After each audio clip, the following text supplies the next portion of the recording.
अस्सलाम वालेकुम and welcome back to my channel. तो पहुंच गए हम गोवा और यहाँ दिखा रही हूँ मैं आपको गोवा की सड़कें। बहुत साफ़ सुथरी हैं, बहुत नीट एंड क्लीन हैं और यहाँ के जो पेड़ पौधे हैं मतलब ग्रीनरी इतनी है कि आपको जो एक भी जगह खाली नहीं मिलेगी, सब जगह आपको पेड़ दिखाई देंगे। इतना घने इसमें जंगल हैं, इतने घने यहाँ पर पेड़ हैं कि दिल देखकर खुश हो जाता है। और यहाँ पर ज़्यादातर कोकोनट ट्री देखने को मिले, मतलब मोस्टली मुझे कोकोनट ट्री मिले और उससे ही इतनी खूबसूरती आ रही थी कि नज़ारा जो है वो दुबाला हो गया था। मतलब ये कितनी ज़्यादा खूबसूरत हो गया था कि पेड़ों से ही इतनी खूबसूरती आ रही थी। तो मैंने सोचा कि क्यों ना इस व्यू को कैच कर लिया जाए अपने कैमरे के अंदर और दिखाऊंगी मैं अपने व्यूअर्स को अपने ब्लॉग के थ्रू कि गोवा बहुत ही खूबसूरत शहर है। और ये ब्रिज नया बना था वहाँ पे, तो मैंने सोचा कि ये भी आपको दिखा दिया जाए। अभी हाल ही में बना है ये ब्रिज वहाँ पर। और जो यहाँ के ड्राइवर थे, टैक्सी ड्राइवर, मतलब ये है कि जो हम रेंट कार ली थी उसके जो ड्राइवर थे वो हमें सारी इन्फॉर्मेशन दे रहे थे गोवा के बारे में। जहाँ जहाँ से हम गुज़र रहे थे वहाँ अगर कुछ ख़ास बात हुई थी तो वो उसके बारे में हमें डिटेल में बता रहे थे कि वहाँ पर क्या है और किस तरह के, क्योंकि हम पहली बार गए थे तो हमें पता नॉलेज नहीं थी कि कौन सी चीज़ कहाँ पर है। तो वो हमें सारी डिटेल बताते हुए जा रहे थे और 1 घंटे में हम पहुंच गए थे अपने होटल की तरफ। अच्छा, कज़िनो चल रहा है इसमें? रात दिन चलता है और इस ब्रिज के नीचे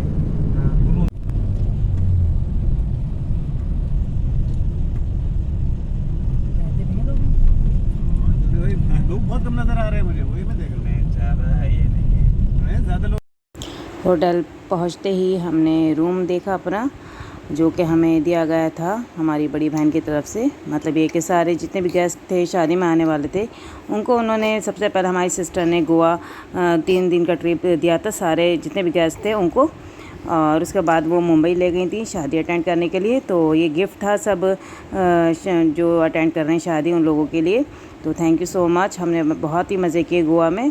और जैसे ही हम होटल में आए तो हमें निकलना था बीच पर। ये रात का टाइम है तो रिदा ने चेंज कर लिए थे कपड़े और सभी ने कर लिए थे वैसे तो, क्योंकि ट्रैवलिंग के कपड़े थे, गंदे हो चुके थे।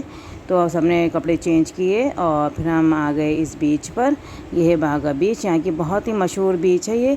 और नाइट लाइफ बहुत यहाँ पे एक्टिव रहती है, म्यूज़िक रहता है, डांसिंग होती है, थोड़ी ड्रिंकिंग भी चलती है और बहुत ही खूबसूरत सा माहौल रहता है। लेकिन मुझे बिल्कुल भी मज़ा नहीं आया क्योंकि यासिर मेरे पास थे और वो शोर से इतना घबरा रहे थे कि मैं दूर ही बैठी हुई थी, जहाँ पे शोरगुल नहीं था मैं वहाँ पर बैठी हुई थी। और मैं जल्दी ही आ गई थी क्योंकि मेरा पूरा मूड ऑफ कर दिया था यासिर ने। मैं बिल्कुल भी इंजॉय नहीं कर पाई थी, क्योंकि साथ में अगर छोटा बच्चा होता है तो माँ को तो हर चीज़ छोड़कर सिर्फ बच्चे पे ही ध्यान देना होता है। तो वही मैं कर रही थी। मेरी शादी भी इस बार थोड़ी सी ख़राब हो गई थी क्योंकि यासिर बहुत ज़्यादा रो रहे थे क्राउड देखकर, क्योंकि अभी ये 3 मंथ्स के ही हैं तो काफ़ी छोटे हैं इन शोरगुल के लिए और इनको आदत भी नहीं है क्राउड की। तो मैं वापस आ गई थी होटल में और फिर नेक्स्ट डे मॉर्निंग मैं फिर गई थी बीच पर हस्बैंड जी के साथ, क्योंकि यासिर उस टाइम सो रहे थे तो रिदा को उनके पास बिठा के मैं थोड़ी देर के लिए बीच पर हो आई थी। तो ये मैं रात की नाइट लाइफ दिखा रही हूँ आपको यहाँ की बागा बीच की। और इसी तरह मैं आपको आने वाले व्लॉग्स में बीचेस दिखाऊंगी, यहाँ के मार्केट्स दिखाऊंगी और मॉल वगैरह भी दिखाऊंगी। तो आप बने रहिए मेरे साथ, मेरे व्लॉग्स के साथ और मुझे सपोर्ट कीजिए। अगर ये पसंद आता है व्लॉग तो लाइक का बटन ज़रूर दबाइएगा और चैनल को भी सब्सक्राइब कीजिएगा। अब मैं आपको दिखाती हूँ अपना होटल रूम जो हमें दिया गया है। ये वैसे तो एक रूम और एक हॉल है, पूरा सेट है। तो बाहर हॉल में मेरे भाई हैं, वो उनकी फैमिली है और हमें दे दिया है ये रूम।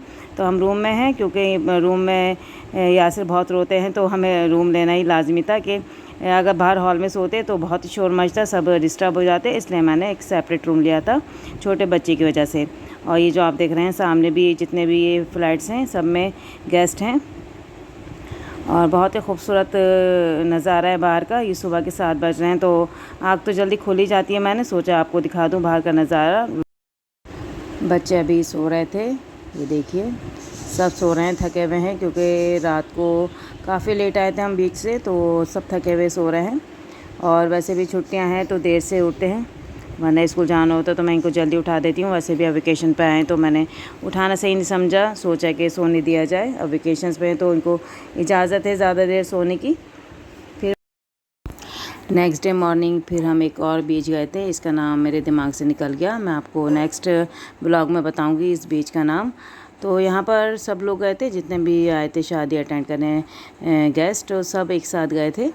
2-3 गाड़ियाँ करी थी हमने और फिर हम सब मिलकर गए इस बीच पर। तो शुरू में थोड़ी सी मार्केट थी, शॉप्स थी, तो वहाँ से आप स्लीपर्स और गॉगल्स, हैट्स, इस तरह की चीज़ें आप ख़रीद सकते हैं। और ज्वेलरी वगैरह भी वहाँ पर मिल रही थी और काफ़ी मतलब रीज़नेबल प्राइस में थी। आप गोवा में जो ट्रेडिशनली पहनते हैं कपड़े, वो भी यहाँ पर दिखने को मिले मुझे। तो हमारी जो भाभी हैं वो हैट चेक कर रही थी, ट्राई कर रही थी, काफ़ी अच्छा लग रहा था उन पर हैट, लेकिन उन्होंने ख़रीदा नहीं था, जस्ट बस वो पिक लेने के लिए ऐसे ही लगाई हुई थी।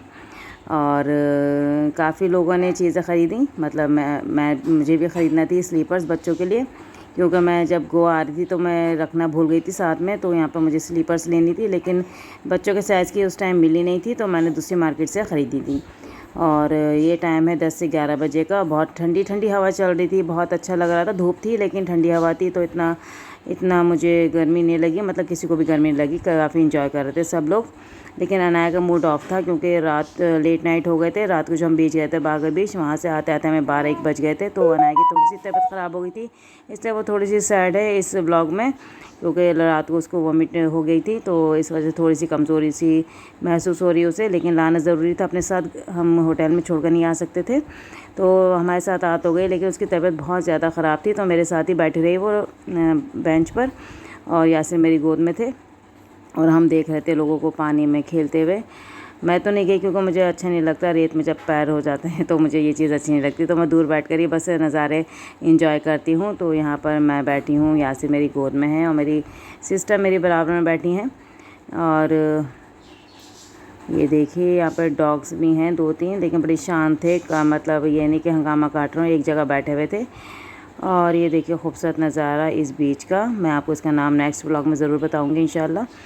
और अगर आपको ये ब्लॉग अच्छा लगे तो लाइक का बटन ज़रूर दबाइएगा और आने वाले मेरे ब्लॉग ज़रूर देखिएगा, वो भी गोवा से ही रिलेटेड हैं। और मिलती हूँ आपसे नेक्स्ट टाइम नेक्स्ट ब्लॉग में। अपना ख्याल रखिएगा, तब तक के लिए अल्लाह हाफिज़।